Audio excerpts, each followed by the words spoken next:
గతంలో వచ్చినప్పుడు ఎప్పుడైనా ఇంతకు ముందు? సో ఏంటి సార్ ఈ వరదలు రావడానికి కారణాలు ఏంటి? ఎందుకు ఇవి వెళ్ళట్లేదు? బెజవాడ గతంలో మనం ఇట్లాంటి ప్రకృతి విపత్తులు ఎక్కువగా వైజాగ్ పరిసర ప్రాంతాల్లో కానీ గోదావరి జిల్లాల్లో కానీ ఎక్కువగా కనిపించేది.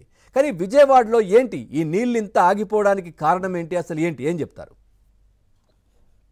పవన్ గారు, సార్ ఈ గడచిన 25 సంవత్సరాల కాలంలో 2 దఫాలు కృష్ణానదికి పెద్ద ఎత్తున వరదలు వచ్చాయి.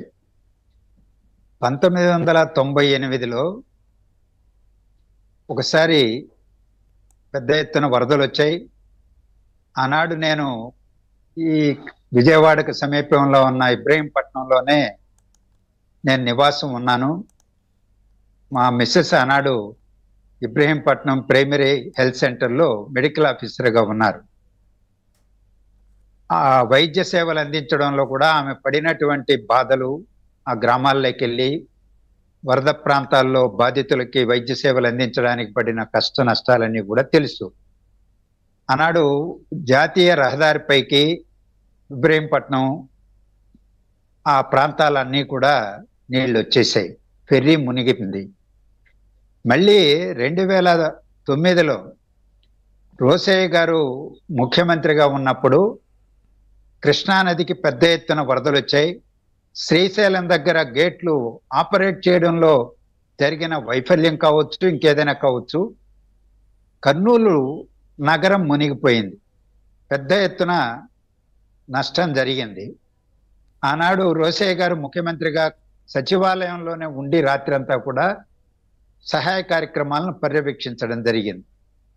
ఇలాంటివి కృష్ణానదికి వరదలు వచ్చిన సందర్భాలలో ఇబ్బందులు పడినటువంటి ప్రజలు విజయవాడ నగరవాసులు, కృష్ణలంక కానీ ఇతర ప్రాంతాలన్నీ కూడా. ఇప్పుడు 11,45,000 క్యూసెక్కుల నీరు ప్రకాశం బ్యారేజీ నుంచి కిందికి వెళుతున్నది అని అధికారికంగా ప్రకటించారు. ఇవి నాగార్జున సాగర్ మీదుగా పులిచెంతల మీదుగా కిందికి వస్తున్నటువంటి నీటికి తోడు పులిచెంతలకు పైభాగంలో మూసీ నది నుంచి నీళ్ళు వస్తాయి. పులిచెంతల దిగువ భాగంలో మున్నేరు వచ్చి కలుస్తుంది. ఆ మున్నేరు ఖమ్మం జిల్లాలో ఇప్పుడు పడినటువంటి భారీ వర్షాలతో విలవిల్లాడిపోతున్నారు ఖమ్మం జిల్లా ప్రజానీకం. అలాగే మహబూబ్ నగర్ ఇతర ప్రాంతాల్లో రైల్వే లైన్ కూడా దెబ్బతినిపోయి రైళ్లు ఆగిపోయినాయి. ఆ నీరంతా కూడా పులిచెంతల దిగువ భాగంలో దాదాపు 2 లక్షల క్యూసెక్కులు వచ్చి చేరుతున్నాయని చెప్పి గణాంకాలు తెలియజేస్తున్నాయి. దానికి ఈ నీరంతా కలిసి ప్రకాశం బ్యారేజీ మీదకి వస్తున్నాయి, ప్రకాశం బ్యారేజీ నుంచి కిందికి వెళుతున్నాయి. అలాగే బుడమేరు అనేది అదొక సపరేటు నది, చిన్న నదే, వాగే. కానీ ఆ నదిలో ఒక్కొక్కసారి ఉధృతంగా నీరు వచ్చి ప్రవహిస్తుంది.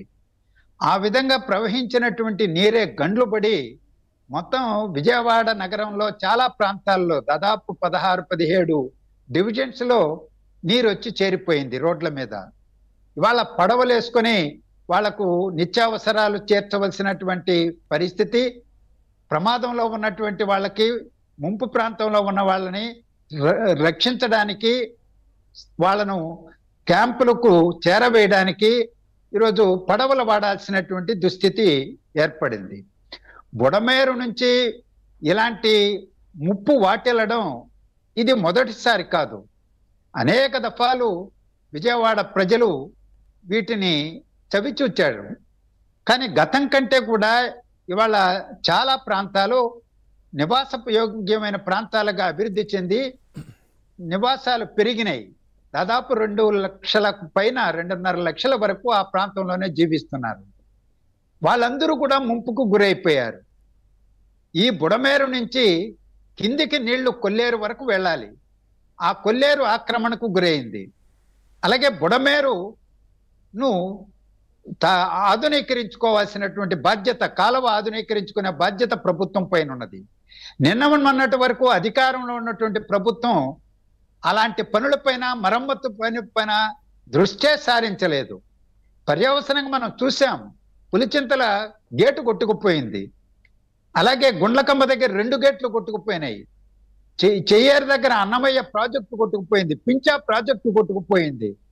నిర్వహణ డబ్బులు ఖర్చు పెట్టకుండా, మరమ్మతులు చేయకుండా వాటిని గాలికి వదిలేసిన దాని వల్ల జరిగినటువంటి ఆ ప్రమాదాలన్నీ ఈరోజు బుడమేరులో జరిగింది అలాంటిదే.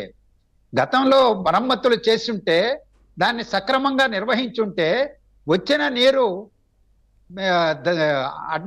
అడ్డదారుల్లో నగరం మీద కాలనీల పైన వచ్చి పడకుండా ఉండేటువంటి కొంతైనా ఉండేటువంటి పరిస్థితి ఉండేది.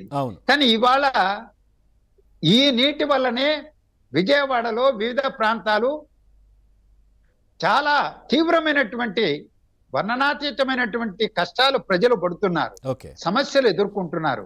నేను విజయవాడ నుంచే మాట్లాడుతున్నా, విజయవాడలోనే ఉన్నాను, ఎస్ఆర్ఆర్ కాలేజీకి దగ్గరలో ఉన్నా. ఈరోజు ఇక్కడ మాచవరం డౌను నేనున్నది.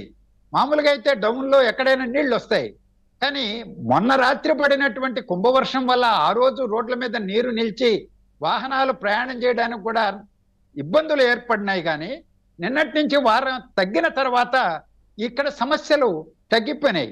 సున్నబట్టీల ప్రాంతంలో ఆ కొండ చర్యలు విరిగిపడి 5 మంది చనిపోవడం, లేకపోతే గుంటూరు జిల్లాలో ప్రమాదవశాత్తు 2 పిల్లలు, బడి పిల్లలు, టీచరు మరణించడం, మొత్తంగా 9 మంది మరణించడం దురదృష్టకరమైన పరిస్థితి.